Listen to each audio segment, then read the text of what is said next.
For many years of improving civilizations and studying the world, people have not been able to comprehend even a tenth of the secrets that the sea holds. The depths of the waters still frighten and delight, attracting the attention of artists, writers and scientists. But what can happen in open water spaces is sometimes beyond human understanding. Is it possible to feel safe when you enter the realm of this almighty element? What awaits us deep underwater? And is it always possible to be sure that it will be possible to survive the next voyage? In December 1924, on an oil tanker sailing from New York to the Panama Canal, an emergency situation occurred with the release of poisonous gas vapors. As a result, 2 workers died, James Courtney and Michael Meehan. The crew buried them on December 4th off the coast of Mexico. In accordance with tradition, the sailors were buried at sea the next day, first one, and then several sailors reported a very strange and frightening fact. According to them, faces appeared in the sea waves overboard from time to time, in which they recognized their dead comrades. The faces of Courtney and Meehan stayed on the waves for about 10 seconds, after which they disappeared. When the ship arrived in New Orleans, the ship's captain, Keith Tracy, reported the unusual occurrence to his employers, who advised him to arm himself with a camera next time and capture the ghostly faces. Tracy followed their advice and bought a camera, after which the ship set off on a new voyage. Soon the faces of Courtney and Meehan reappeared on the surface of the waves. The captain managed to take 6 pictures, after which the camera was locked in his cabin in a safe, so that no one would have access to it, until they arrived at the port. On land, Tracy's photographs were developed. 5 of the 6 photographs showed nothing out of the ordinary, but the last photograph clearly showed the silhouettes that the relatives of the deceased Courtney and Meehan immediately recognized as their relatives. The photographs were later handed over to a detective agency to be checked for falsification, but no signs of forgery were found. The faces of the comrades appeared on the water every time the ship set sail, and disappeared only when a new crew entered the ship. Several ships immediately picked up a signal asking for help coming from a ship in the Strait of Malacca. It was June 1947, and the ship was called Orangemeaden.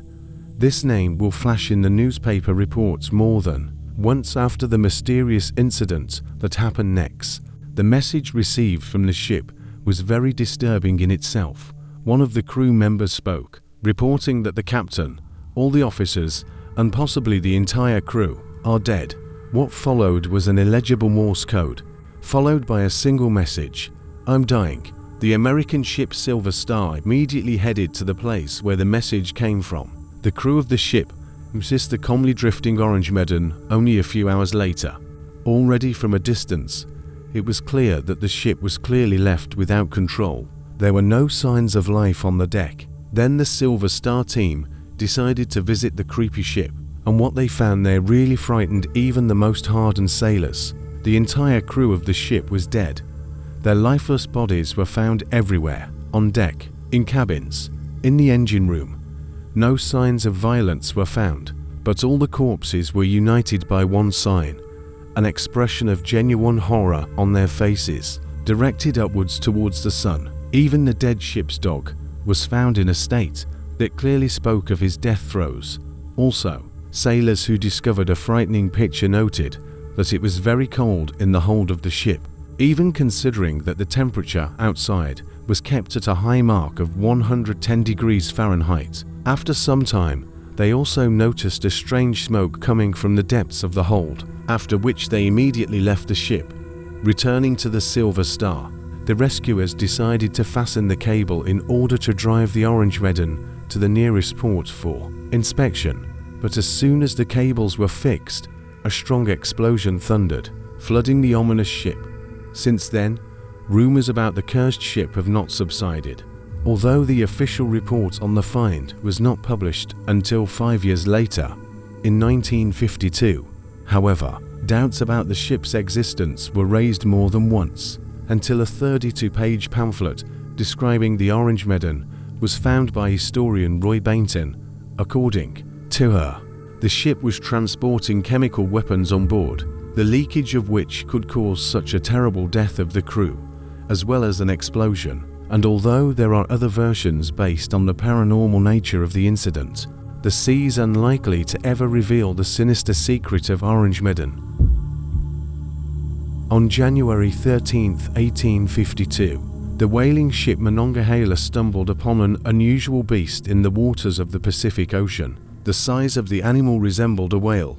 By order of the captain, 3 boats with experienced sailors were lowered from the ship, the purpose of which was to kill the beast, but, having sailed closer, the sailors realized that they were not dealing with a whale, but with an unknown, but no less dangerous animal. It managed to capsize 2 of the 3 boats it launched. Before the captain killed it with a harpoon hit in the neck, the beast, pulled out of the water onto the ship, turned out to be an unusually large sea serpent.